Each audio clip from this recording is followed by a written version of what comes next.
my wife to take hijab serious. It's been a few years now and she still won't put it on. She thinks it's no big deal. Don't tell her about hijab.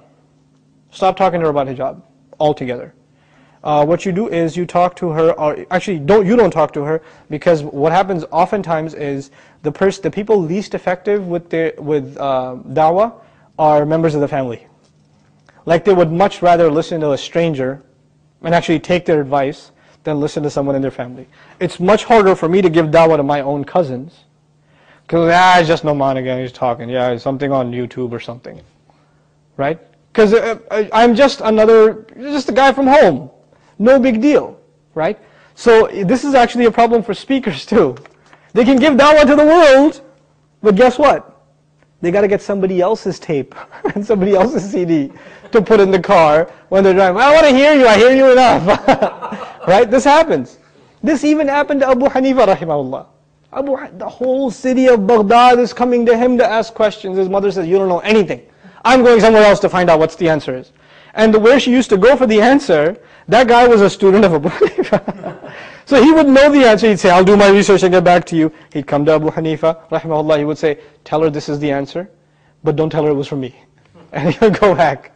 Right? So the first thing is, acknowledge that a lot of times religion, when you try to give it to your family, you have to be a little tactful. You have to be a little, have more strategy, basically. Find a really good speaker about the hereafter, the day of judgment. The biggest problem for your wife, first of all, is not hijab. Hijab is a symptom, not the disease. The disease is a weakness of iman.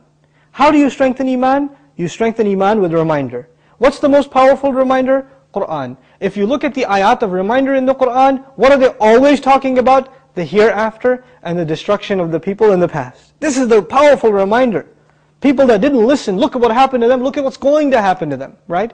So, for example, a series on the hereafter, right? Somebody giving a really powerful khutbah on, how human beings have to struggle for salvation. A powerful reminder from Qur'an.